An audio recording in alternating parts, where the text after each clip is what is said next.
In here, man. 5-star James. I don't care what stars they give you. You're 5-star. You've been a 5-star. I see much positive. Listen, man. University of Miami fans want to know one thing. Does University of Miami have a chance to get James Williams? Definitely do have a chance.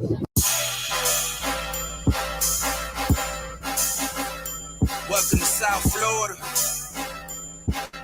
Yeah. Welcome to South Florida. Welcome to South Florida. Welcome to South Florida. When you on the field, is it pregame? Like, is it ever? Are you ever afraid? Does you ever feel fear, or do you ever feel pressure? Nervous. You ever feel pressure? Not one bit. None of that. Nah.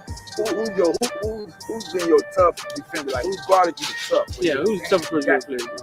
I don't see nobody. I knew this. Nobody. Man. He was gonna give it the damn hood.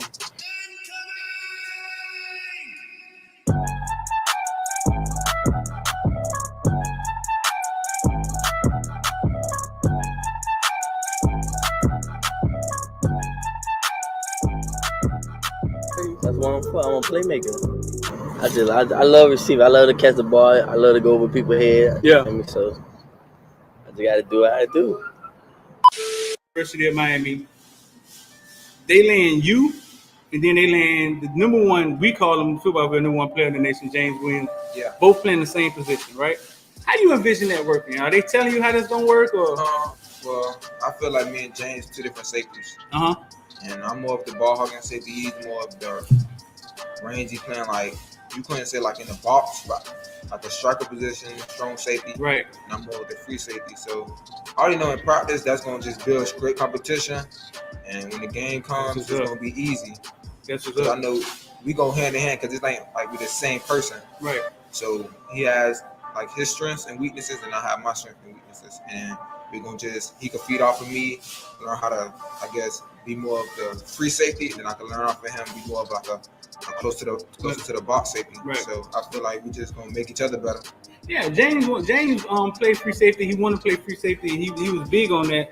But James will never be back at free safety. James be close to the line, the linebacker sometimes. You know what I'm saying? But Yeah, that's his. That's just him yeah. helping his team win. That's his chess. Yeah, that's it. That's him playing chess with the team. I told him, kid. Yeah.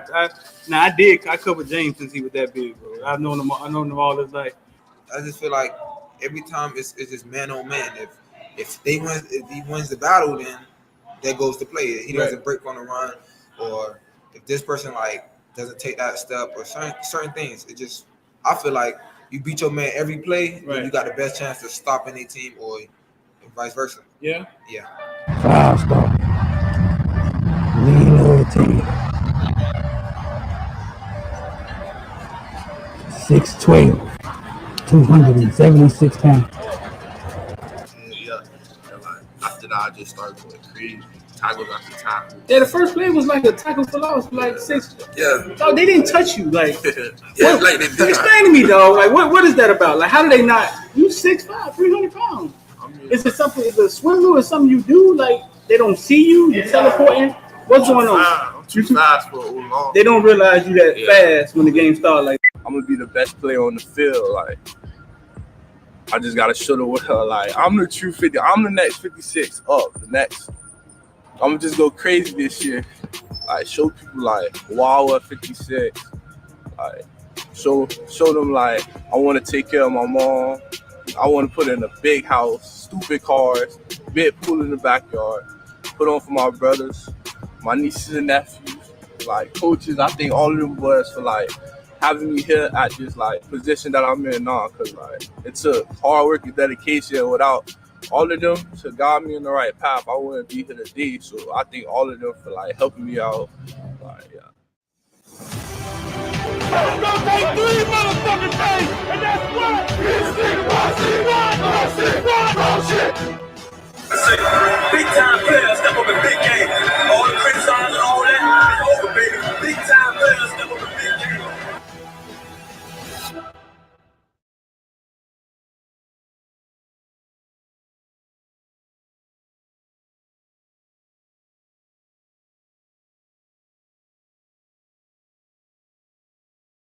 where y'all from? Let us know in the comment section where y'all from. We'd love to see the different places that we're touching. Got a special guest we're gonna bring here in a little bit, but we gotta pay some bills at first.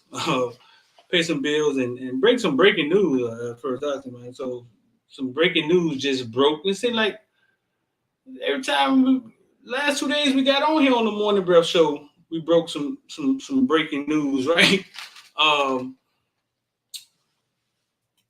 First thing first, 786-405-9499. If you want to get down with IOD Squad, Investor Die, the number scrolling at the bottom, 786-405-9499. For the ones who don't know what Investor Die is, it's basically you can watch us invest. We run fast enough, we jump high enough. I figured we came to the conclusion there was a skill missing, and so we started talking about investing in the market, cryptocurrency, NFTs, and you can come get and be a part of the community. Right now, it's on sale. I think it's $15 or something, $20 for you to be part of the Discord community. You can watch us trade. We talk about NFTs, we talk about crypto, what should happen with crypto, what's going on with crypto right now. But some news just broke. I've just seen it come across the wire. Breaking news: Arch Manning announces his commitment to play for the Texas Longhorns. Arch Manning, been hearing a lot about Arch Manning, one of the top quarterbacks in the nation, relative of Peyton and Eli Manning, has chose the Texas Longhorns.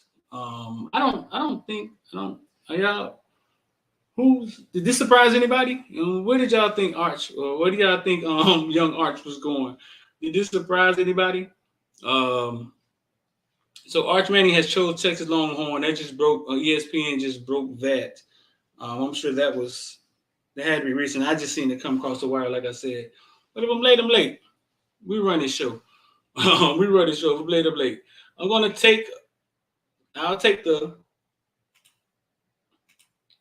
the IOD Squad link, and we're going to place it in the comment section like we always do, and it'll be at the top.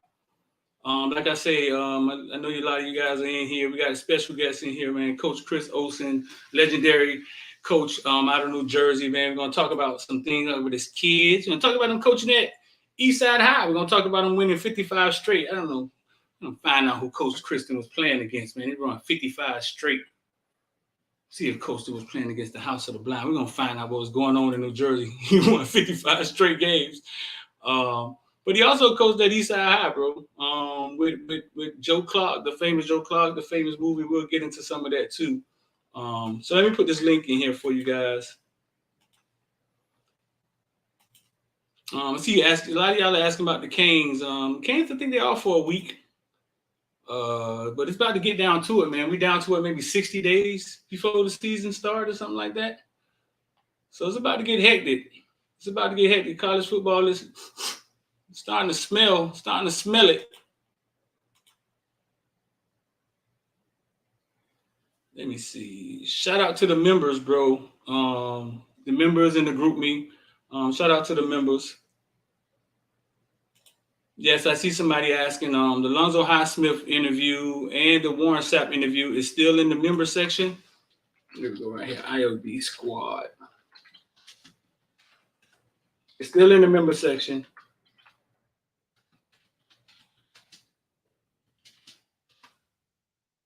And I see. The views go up every day. I see. The members actually go up every day too. To be honest with you, not sure when that one we'll allow that one to go public. There it is, man. IOD Squad in the comment section. Not sure when we're going to put those interviews public. We got a Mike Tonsel interview dropping here soon. Mike Tonsel is like football guru, football business guy in Miami. He opened his own schools. He was the one that brought Trevante Valentine to Miami back in the days. Had his own school last year. I think he still has his own school, just doesn't have his own football team now. But listen, further ado, man, we're gonna bring Coach Olsen in here. Check with Coach Olsen for a little bit. Y'all got any questions y'all want to ask him? Y'all put them in the comment section, man. If I can get to them, I'll get to them. Got enough of my own questions I'm asking. We're not gonna keep them here all day long. I can't stand long interviews. Boom, boom, boom. IOD squad, there it is. Let me see. You got some people in from Georgia, Bama, Boynton Beach.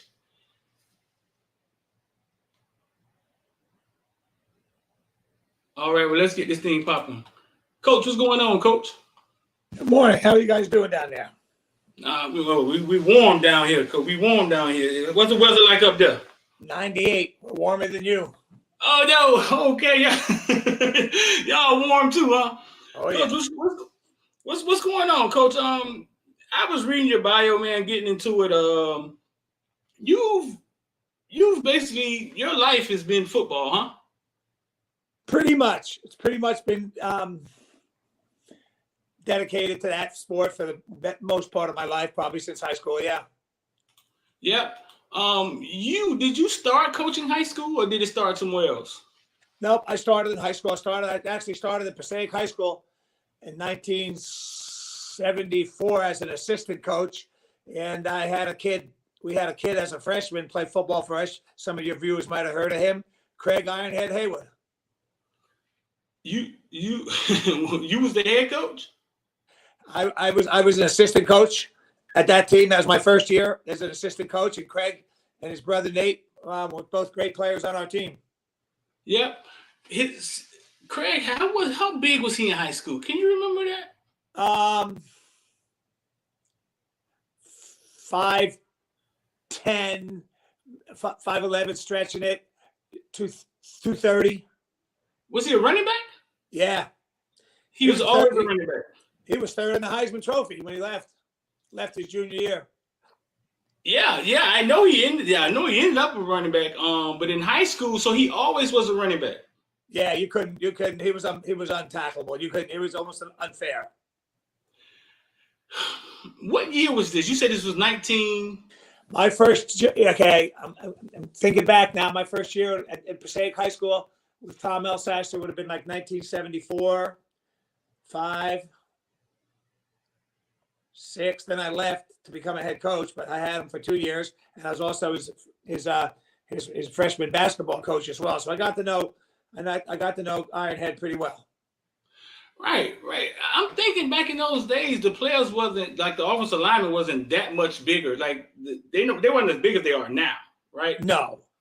Right. So, and he was 230, and I heard because he played against University of Miami. Coach Talbert Bain told us a story how they couldn't stop him in college. No, he looked like Superman. He looked like Superman. He looked like he should be. He looked like he came out of an NFL locker room when he was a 9th grader. Really? Most impressive athlete you ever coached? Pardon me? Was he most impressive athlete you ever coached? Well, he was right up. He was certainly right there at the top. You know, it'd be hard pressed to find anybody that did what he did as a 9th grader. I remember first game of the season. He was a true 9th grader, and we were playing a night game over in West New York. And hell, I think he scored 4 touchdowns, returned a kickoff for a touchdown, might have returned a punt too. I'm not sure, but it was like crazy. So then you went on. You went on to what? Did you went on to Wayne Hills, or you went on to the other high school first? Yeah, I started at Passaic High School, stayed there for only 3 years, and I became the head coach at St. Cecilia High School in Englewood. That's where Vince Lombardi started. Oh, that's where Vince Lombardi started at. Yep. Yeah. Stayed there for a couple of years. I went to Bergenfield High School. Lost a heartbreaker one day in the playoffs to a good Ramapo team when Greg Schiano was the middle linebacker on the other team. Greg Schiano, we know that. And then I left Bergenfield and went to Eastside with Joe Clark, as you mentioned earlier. Right. You won 55 in a row at one point in time, right? Yeah, we were at Wayne Hills. We had the second longest winning streak in the country at the time. We blew it one night, but anyway, yeah, we had 55 in a row. Okay, so what class is this in New Jersey? How are the classes broke down? We bounced back and forth. In New Jersey, you have public schools. You have Group 1 being the smallest, Group 4 being the largest. Depending on the year, we would be a big Group 3 or a small Group 4, depending on your enrollment. Yeah. So what was the highest? The highest was 4? 4. 4, and you guys would go back and forth? But we'd bounce back and forth every year or two from 3 and 4, yeah. So 55 in a row, that was the span of how many years? Maybe 5 years? We went from maybe early 2005 season with game 2 or 3, we might have lost the game. And then we went right through 2009. Right. Yep. That I remember Charlotte Independence went, I think, 70-0, and I would always say to myself, how do you go 70-0 in the high school football? Was it tough? Like, when did it get tough? Because I know at some point everybody's coming after you. The whole city is against you. Tough. You know, we didn't talk about it a lot. We actually talked about it more once our streak was broken. But you know, we just tried to show up every week and play as hard as we can. You know, of course, the newspapers and the media would make a little bit of a deal about it each week. And once you got to like 25, you started catching people's opinion, different opinions on it. Then you got to 30, and all of a sudden you're at 40, and you say, "Holy smoke, where are we going?" The next thing you know, it's 55 games. Are you like in New Jersey's Hall of Fame? Like they have like high school. Yes, I have. It's funny. I just got inducted into the Hall of Fame 2 weekends ago. Oh, really? Yeah. Give us some other names that's in New Jersey's Hall of Fame, because you've already named some names. Like, give us. Oh, there's some legendary coaches. Oh God, Freddie Keel, Lou Rutino. I hate to start mentioning names. I'm going to forget some, but a ton of coaches. So it's yeah. Okay, so and then you say you went on to coach at Eastside High. Now, if a lot of people was watching this, I know I'm an old guy, you know what I'm saying? So maybe y'all didn't see Lean on Me, but Lean on Me was like a movie that we all, you over 40, you're not gonna forget Lean on Me, the movie with Joe Clark and they used to call me Crazy Joe, now they call me Batman and all of that. Crazy Joe, yeah. You were the football coach there during that time, right? I was. I was there a total of 2 football seasons. Yeah. So this school had to be, it was in the inner city. It had to be in the inner city. Did the movie get it correct? Did the movie get it right? I think they got the nuts and bolts right. The story was, the school was struggling. Obviously, they needed someone to come in and run it. Joe came in and pretty much did the things he talked about, and he showed with Morgan Freeman on the film. Locking doors, making kids accountable, throwing guys out of school, things of that nature. That was Joe. Was it unseen? Because you had already been in high schools before. Like, was he doing something that drastic? Did you agree with it at the time? I did, because I don't know how else you would run that building. It was in a tough area. Where dealers would just walk through front door and out the back door and do their business on the way out. And before Joe took over, it was a pretty tough place to be. He got it under control. He really did get it under control. How was the football team? Were you guys okay? We were starting to. That's why they brought me there. They had been really struggling, and I came in and we had it going in the right direction. I had a lot of good players. After my second season, Joe and I had different opinions on the way things should be going, and I left and went to Wayne Hills. Gotcha. So listen, we're gonna get into some stuff, and then we'll get into your kids and stuff. That's the 7-on-7 football, right? I know you've seen it here recently. Yeah.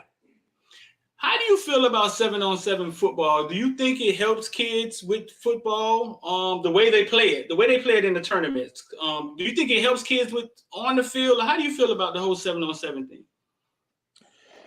Yeah, it's changed a lot too. Right now, that's all you hear: 7-on-7 this, 7-on-7 that. We would do it during the summer, but we would do it in a much different way. Like we would 7-on-7 a different high school every Tuesday and Thursday night, but it's a different thing.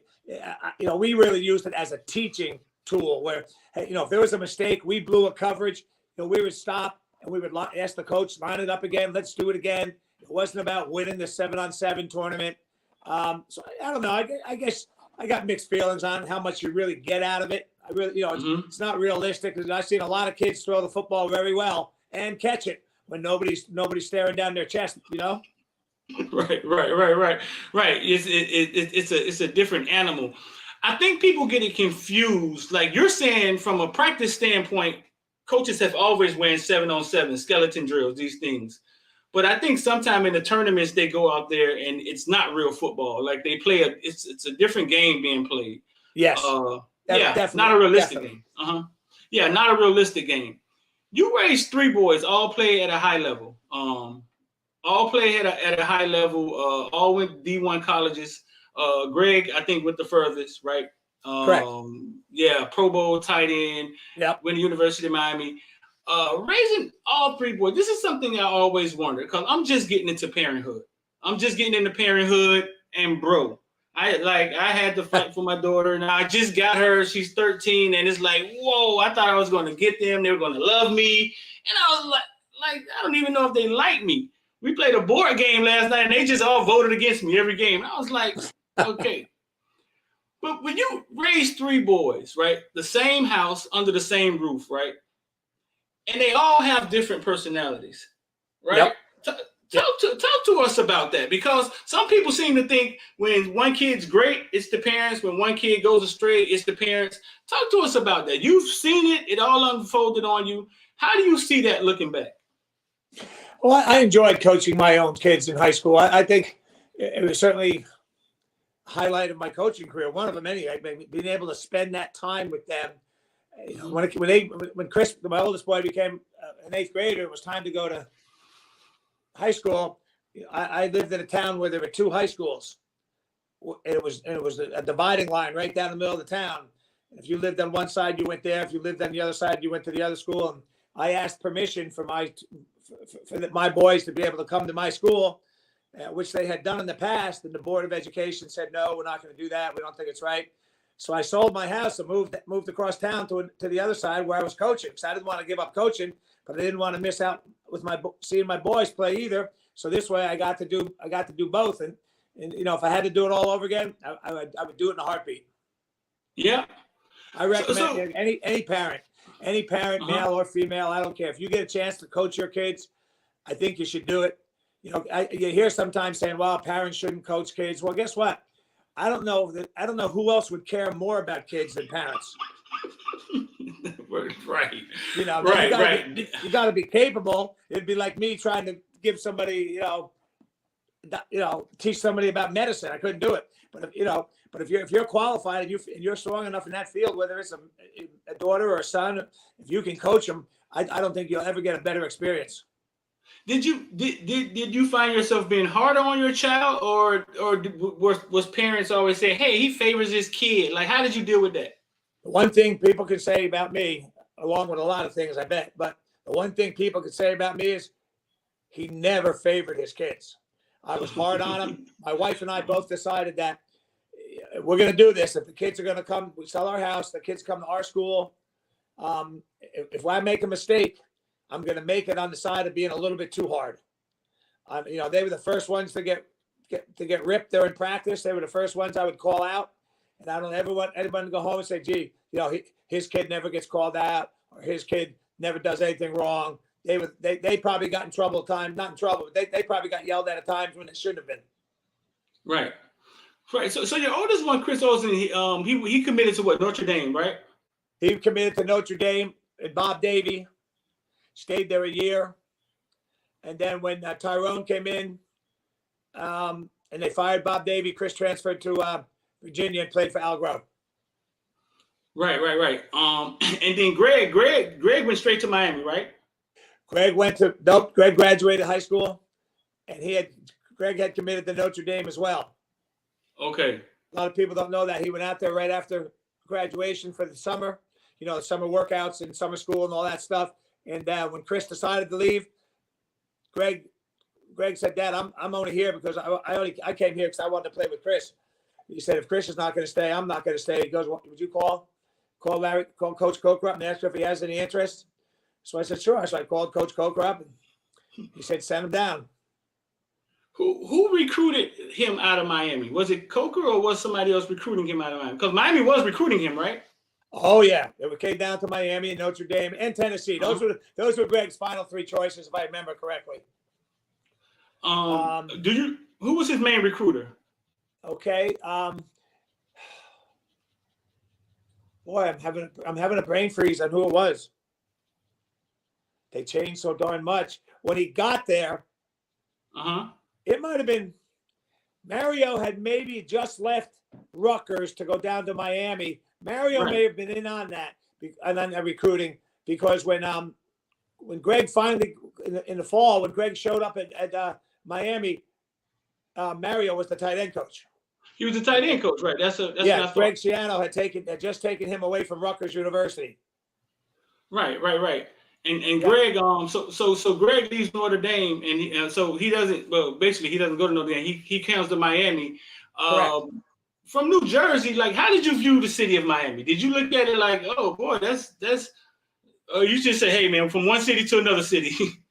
We liked it. I thought it was a really cool place. I thought it was cool when Greg visited there. Certainly, you can't beat the weather. The old Orange Bowl was certainly, I think, was an icon. That was really cool. I remember going to those games early on in his career and everything. It was pretty special going to those it seemed like every Memorial Day night they were opening up in Florida State, and they were both in the top 5 always every year at that point. Start the season, and that was a heck of a game every year. Did you travel to a lot of the games? Pardon me? Did you travel to a lot of the games? Were you at a lot of the games? I did not get to a lot of any of the kids, really. Me playing on Friday night and stuff like that. I didn't get to a ton. I would get to a couple a year. Right. I figured that. Then your younger son, Kevin Olsen, got recruited to Miami. Who recruited him? Jed Fish. Jed Fish was one of the geniuses that came through Miami. He was only there for a little bit of time, though. Yep, and he went to the pros, and then he went somewhere else. Yeah, he went to Jacksonville, and then went. I forget, but now he's in Arizona. Right. So if Greg goes the furthest, right, and Greg shows out in the NFL, in college. If you had to say why did he go the farthest, what would you attest that to? What would you attest it to? Oh, I don't know. I think they all had very similar work habits and stuff like that. I think the quarterback position, which the other two boys were, is really difficult. Yeah. Tight end was just really starting to, Miami had just gone through, I guess Winslow, Shockey, those guys, Everett, remember Everett? He went to Buffalo, got injured, unfortunately. Yeah. But they were just starting to go through. Tight end was just becoming vogue at that point, I think, in college, in the NFL. So with Greg's body and body type and everything else, I thought tight end would be a good position for him to settle down in, because he started out for us in high school as our Mike linebacker and our running back. Oh, really? That's how he started out in our program, and then we just needed we moved him out of necessity, and then he started getting really tall. We made him a defensive end on a Wednesday afternoon because we could never get any pressure on the quarterback if we didn't blitz somebody. So I put him at defensive end on Wednesday, and they stayed there ever since. Right. I have a theory. That the younger brother always picks up all the skill sets from the older brothers, right? Well, they're around. They're around. They've seen it. They've seen it more. They're around it. They not only hear it from you, they hear it from their older brothers. Yeah. Yeah, that's my theory, because I think there's something to that. I think there's something to that. Right. Did you see that in Kevin? Was he just smarter than everybody else? Did he just have it all? Yeah. When it comes to the game of football, he's a high school coach right now. He may be the smartest. Right, because that's how I've always looked at it. The smaller brother just soaks in what the actions of the bigger brothers. And that's necessarily what you tell them. You know why they become smarter at what they do? Because they know everything they know, and they know everything their brothers know. Right. When you really look at it. Right.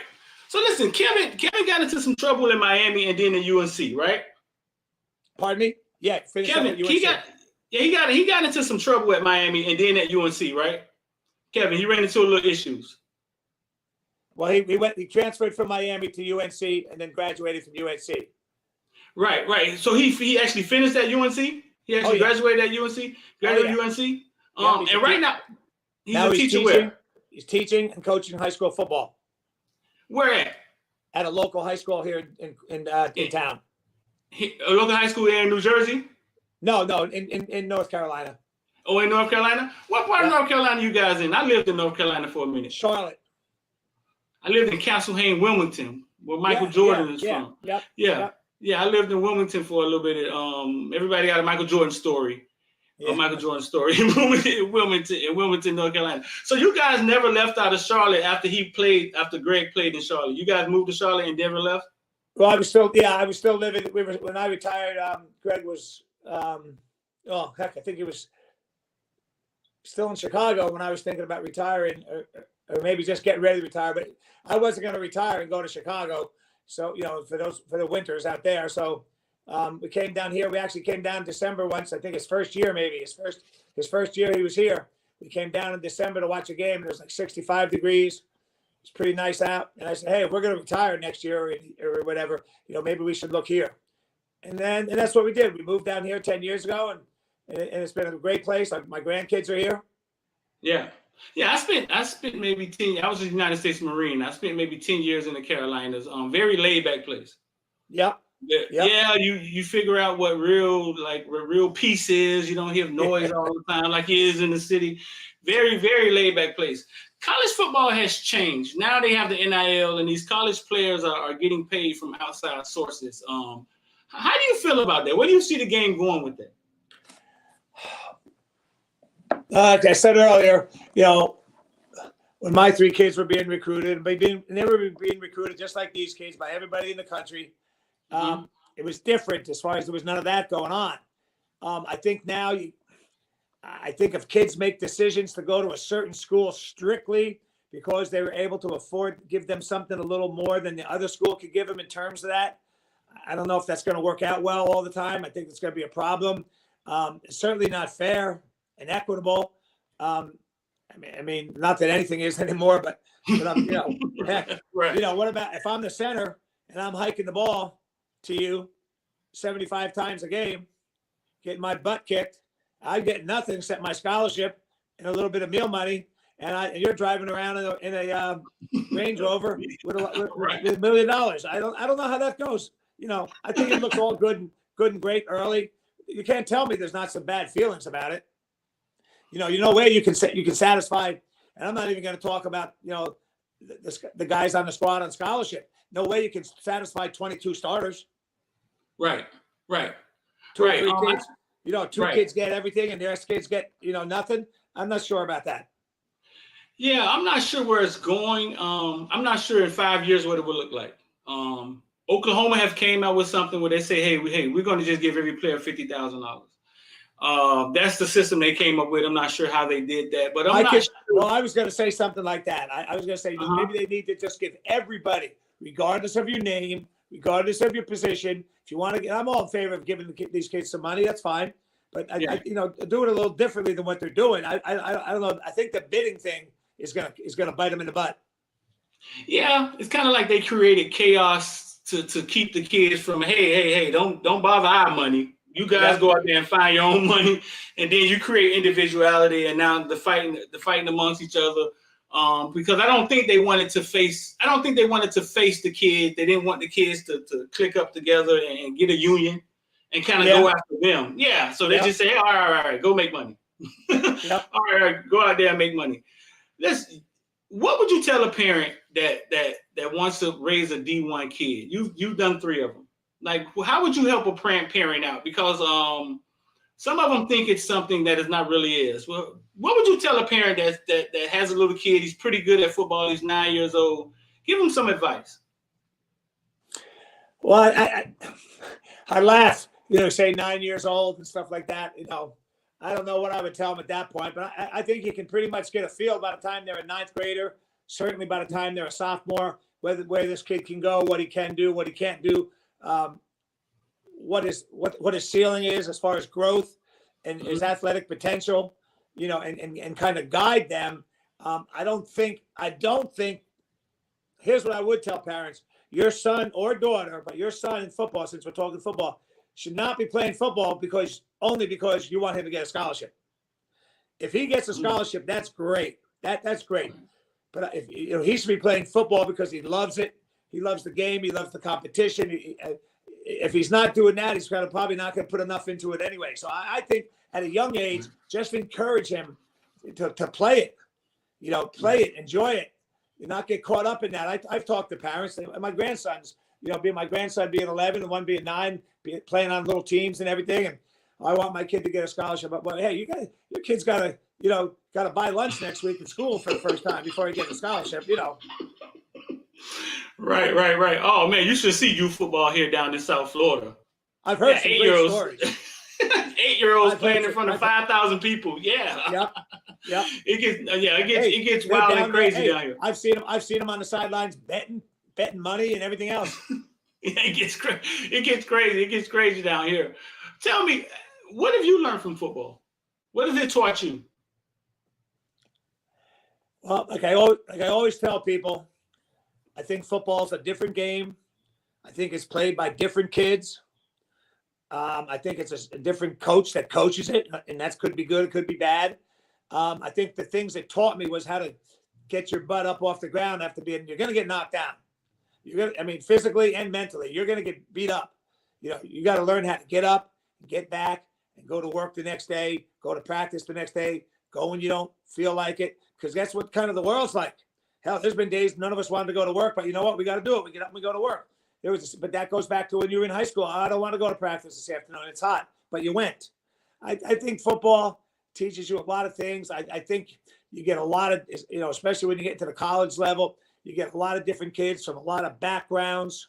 You get inner city kids, you get country kids, you get everything. And I think when you see those kids come together and lay it on the line for each other on the field, I think it really makes it a special thing. So I think it teaches you, and it's not just a coach's cliche. I really do think it teaches you a lot about how life is. You might go into work one day and they fire you. Hey, it happens. You got to get another job. You got to get another job right away. You can't sit around and feel bad for yourself. You might get benched. Okay, fine, it happens. Get back to practice Monday and show the coaches they were wrong. You can't sit around and cry about it. Right. So you've learned a lot from football. Yeah, I think football very much prepared me to be the person I am today, whatever that may be. Okay. Well, all right, we're not keep you any longer, man. We sorely appreciate you. I see Greg has his own podcast, man. I would love to get Greg on here. I see he has his own. Yeah, I would love to get him on here. So you put a bug in his ear for me. I know he listens to you. Yeah. But we'll let you go, man, and appreciate your time. All right. Anytime. All right, Coach Chris Olsen, man, legendary New Jersey high school coach. Thanks, Coach. Thank you. Yo, what's going on, man? That's Coach Chris Olsen, man, legendary coach, man. Man, I was intrigued that he coached at Eastside High, man. All of us remember Eastside High. You know what I'm saying? From the damn old movies. You know what I'm saying? I thought you guys was gonna have some questions, man. I saw a couple questions up here. I don't know if I asked him if he played. Well, I did ask that. Asked him if he was playing competition that day. He said he was. They went back and forth at the highest levels. So yeah, I did actually ask him. That. Listen, man, 786-459-499. Y'all want to get down with IOD squad? As I said, breaking news. Arch Manning has announced his commitment, and he's going to play for the Texas Longhorns.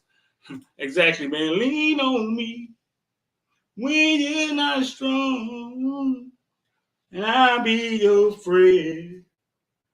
I help you carry on. Oh. It won't be. No, I don't know the words, though. I do not know the words of that song.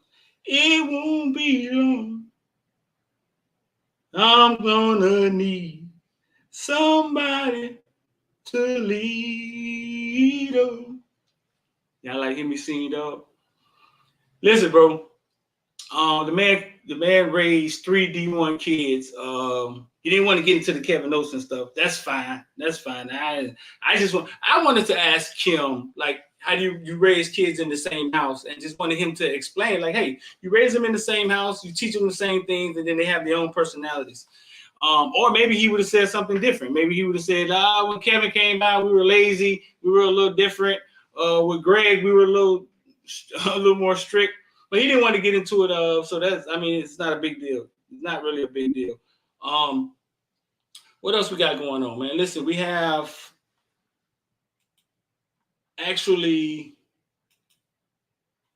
we had this made the other day. I mean, I think Kamani McLean should be on there. I think it's his official visit. He should be headed to Miami for his official visit. Stick to the interview, dog. Singing ain't my... Boy, say Arch look like an Ewok, man. What's wrong with my followers, man? Y'all are crazy, man. Like an Ewok. Boy, they like an Ewok, man. What's wrong with y'all dudes, man? What is wrong with y'all, dog? And I wanna be somebody to lean on. When I saw that, I was like, man, I was intrigued about that, man. But we're gonna see if we can get Greg on here, man. I see Greg got his own podcast. But he's right, man. If he was coaching, right, he didn't really get to go well, Patrick Surtain would say this. Patrick Surtain would say he would coach on Friday nights and get up 6 a.m. and catch a red-eye flight, and that's how he would catch his son's games. But Coach Olsen say maybe they had Saturday games. He was too busy coaching his own game. He didn't get a chance to make it out to a lot of this kid's games. I was going to ask him, was Greg Olsen a part of the Ohio State National Championship? Was Greg on that team? Who was the tight end? Let me see. Let's see. If he was there with Coker, I think he had to be on the team because Coker was only here for a small drink of water.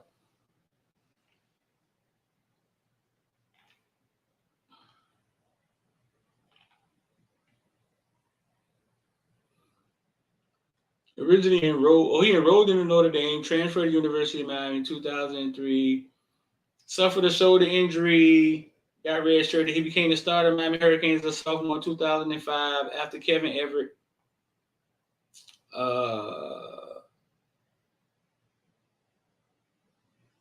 Also once participated in the University of Miami rap group, the 7th Floor Crew. They got a Wikipedia for the 7th Floor Crew. Many media sources ridiculed him for his involvement in the group, which earned national notoriety for explicit vulgar lyrics, sexually explicit vulgar lyrics. Now rap music run the world. That's funny. I would love to hear him. I would love to hear him rap, dog. So yeah, Freaky Winslow. Winslow was the tight end. Y'all boys wild, man. Yeah, we heard Nicholas Harbor rescheduled. We heard he rescheduled. He had a track meet. That was the word we got. So yeah, we heard he rescheduled. What year that game was? 2002. So yeah, I guess he got there in 2003. So I guess he just missed it, huh? 2000. It was 2000. That game was 2001, right? 2002.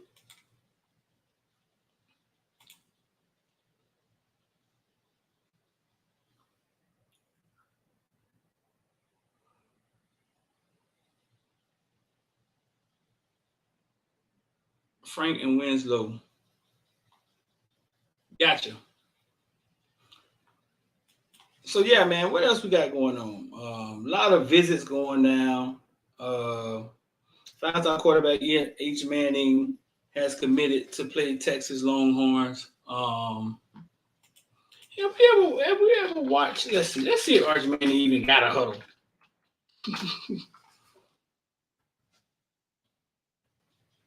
Let's see if he got a huddle.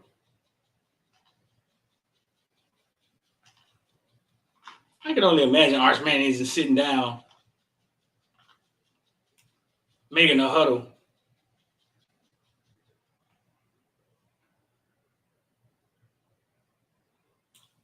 Let's see. Have we ever watched highlights from March Madness?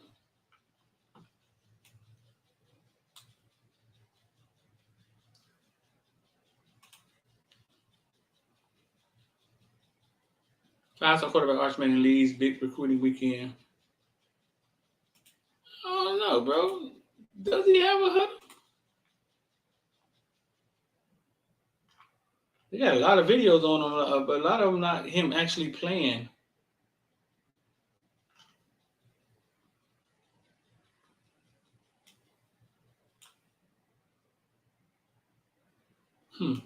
Let's see. Maybe this is one. Isidore Newman loses 49-29 to Berkeley Prep. Well, that wouldn't be a highlight for him. He got the goddamn dough smoke.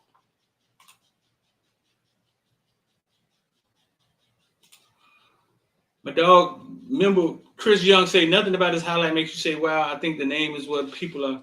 I heard he played in the lower division, man, but it's probably because they live in a great neighborhood that football isn't that big. Yeah, I heard he plays in the lower division. Under the radar that flies around and covers these kids actually said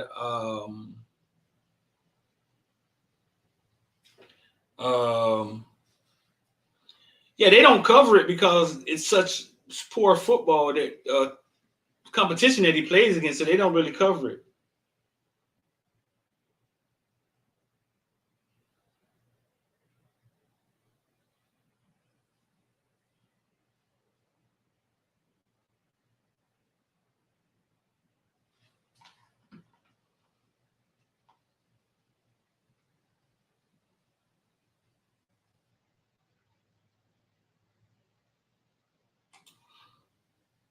No inform on the decommit wide receiver.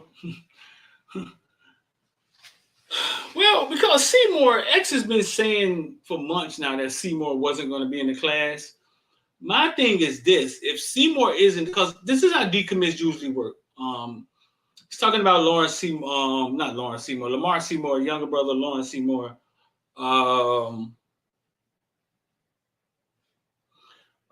Basically announces decommit, but this is usually how decommits work for these kids. The schools usually stop like interacting with a kid, and the kid eventually notices it.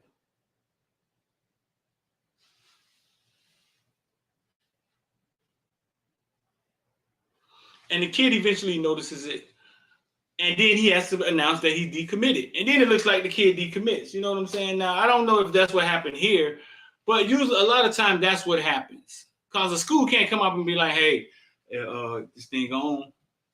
We are no longer recruiting Lamar Seymour. We're not no longer recruiting Lamar Seymour." But they're not going to do that. So a lot of times the kids are kind of like pushed in the corner and forced to decommit because they feel they're not getting the attention they should be getting. But this makes me believe that Miami knows who they want their wide receivers to be.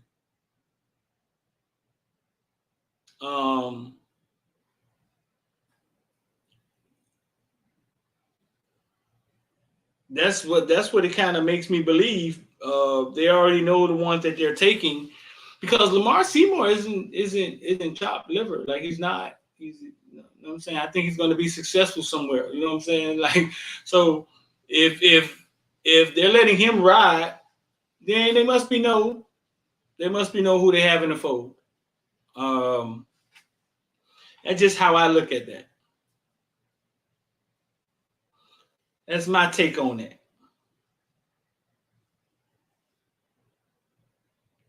And I wanna be somebody to lean on me when you're not strong, and I'll be your friend. Yeah, so that's kind of how I see that. I mean, we talked about the decommit this morning in the member section, in the member group meet earlier this morning. I mean, But yeah, Lamar Seymour decommits, but that's how the decommits work. He said, dog said, but that's how it goes, dog. I mean, that's how it goes most of the time.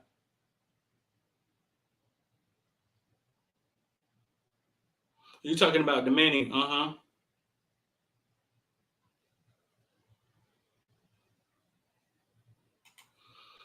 That dude going to Tennessee, man. That dude going to Tennessee like 6'6", ain't he?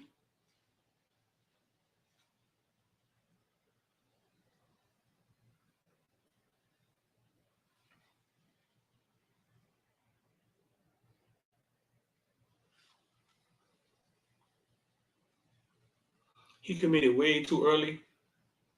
Could be true. Could be true. Listen, man, 786-405-9499 IOD squad. You guys want to get down? Listen, we will have some NFTs dropping. This month we're gonna drop some NFTs, man, especially with the season about to start. We got a couple more to drop. You see, Edgerrin James just jumped in the NFT space, bro. We're trying to tell you NFTs are the future. I don't care what crypto's sitting at right now. You know what I'm saying? We just brought up 9 million more shares. You know what I'm saying? But we only buy certain cryptos right now. Only the ones we really, really believe in. Because now is the time to buy. You buy things when they're down, not up. But you have to understand that process to make it happen. Nico. Yeah, you have to understand that process to make it happen. If you're just getting in here, man, Arch Manning is headed to Texas. I'm sure they praising. Oh, what y'all know about that? Oh, what y'all know about that? Nothing. Arch Manning is headed to Texas. That's another podcast I do with a female doctor friend of mine.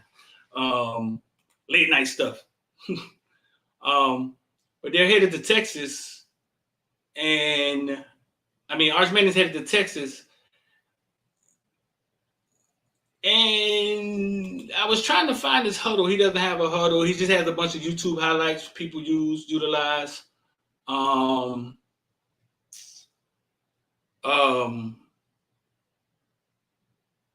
And I see the comments coming from you guys who have saw a video of him saying that he doesn't really jump off at the screen where she at. I love that woman. You don't know Didi. Where Didi at? You know Didi. You don't know Didi, dog. Talk about where she at. I love that woman.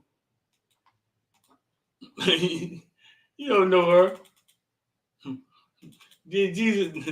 Didi's a local doctor, a friend of mine I went to high school with. We do a podcast. We do a little podcast where we talk about just relationship stuff, things that go on in the house, real stuff. We talk about real stuff. We talk about relationships. We talk about the things that people don't want to talk about in the relationships. And we do that once a week, late night stuff in a small community. Nothing you guys would be interested in and think, I don't know. It's entertaining, but yeah. I put it back up because you're talking about what that girl, I love that girl. Man, you don't know Didi. Didi's a Miami Gardens doctor. I remember one time somebody got shot in her complex where her office is, and the rumor was she got shot. And I was live online. I don't know how many I was live, and I actually said that my friend Didi has been shot and killed. Actually, announced her death online, and she wasn't even dead. She didn't even get shot. It was somebody else, and it was somebody else, and I was dead wrong. So I had her go back and watch the video. I was like, "Hey man, go watch the video. If you want to see how I'm gonna act when you die, go watch the video. You can see how I'm gonna act when you die." And I forget which video it was on, but it was real funny, and it wasn't even her, bro. It had got bad information. Oh, you thought that was Eve? No, man. Eve don't look like that. Eve look different. Okay. Eve is a different animal. All right. Eve don't look nothing like that. Different species.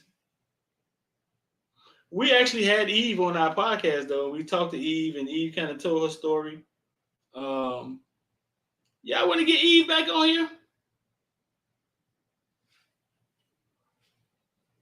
It's funny the reviews we get with Eve. Some of y'all want to see him, some of y'all don't. It's funny, we get mixed reviews when it comes to Eve. Some of y'all like, oh man, just keep it football, dog. No girls in my football, man.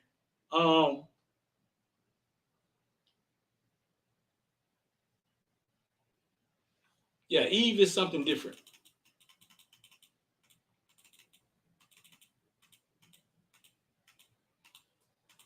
Didi is a doctor.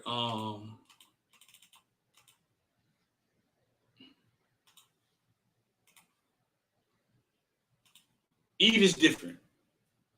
This what Eve be on. This what Eve be on.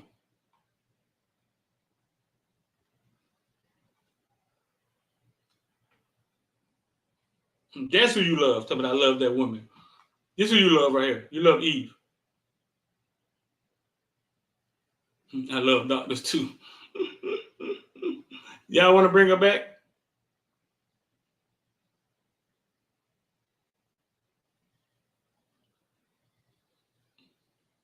Didi is an ex-cheerleader. Didi was an ex-Didi cheerleader. She was a cheerleader for New Orleans.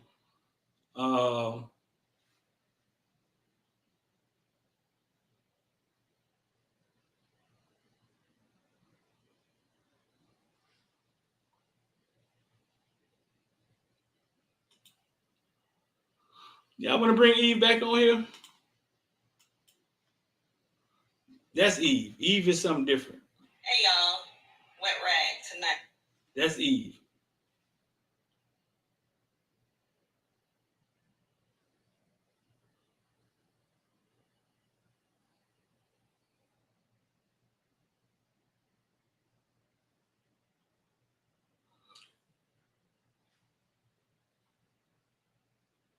Chris' wife. Steve 305, man. IOD squad, man. Only a select few can post the IOD squad. You feel me? Only a select few can post the IOD squad emojis, and they take their time to they post them any chance they get.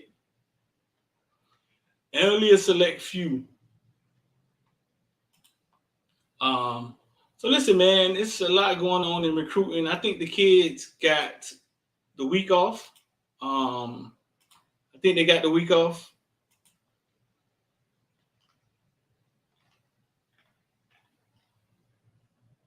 I believe they were going hard. Yeah, because I was talking to Najee Kelly, mom, Najee, like, listen, man, I needed a break.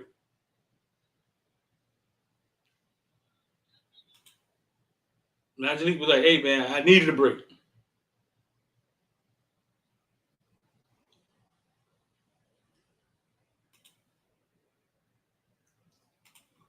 And this is the doctor. This is my friend Didi. We do the podcast, the Wet Rat podcast with. Go check it out on Instagram. Healing Hands Medi Spa on Instagram. She has 2 offices. Go check it out on Instagram, man. They do massages. She's a family doctor. She got 2 offices now. She's doing big things. You know what I'm saying? Big things. And that's her talking about the podcast. All right, enough of that. Enough talk about Didi. Enough talk about Didi in the podcast. So listen, bro. 786-405-9499, man. If you want to get down with IOD Squad Investor Dabble, we about to jump in there. About to jump in IOD Squad right now. As soon as I get off here.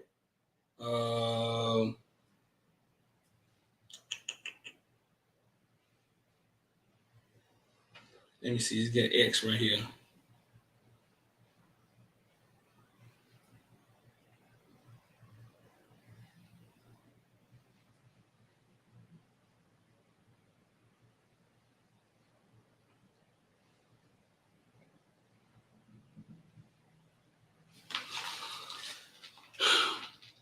I like DD too. Boy, like everybody.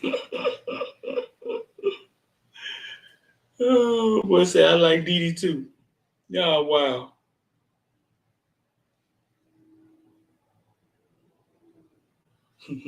Boy, say I like DD too. So listen, man, if y'all just getting on here, you can scroll back and go check out Coach Olsen, the dad of Greg Olsen, the dad of Kevin Olsen, and the dad of Chris Olsen. You can check that interview out, man. We was talking about 20 minutes. Listen, man, you put it like drop some nice little gems.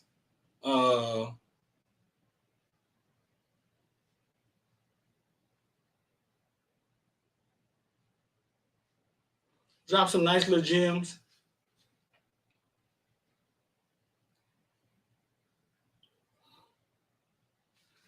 About football and what football teach and what football has taught him. He talked about coaching at Eastside High.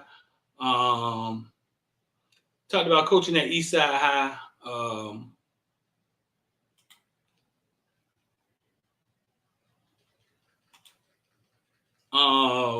With Joe Clark, the famous movie Eastside. He talked about raising kids.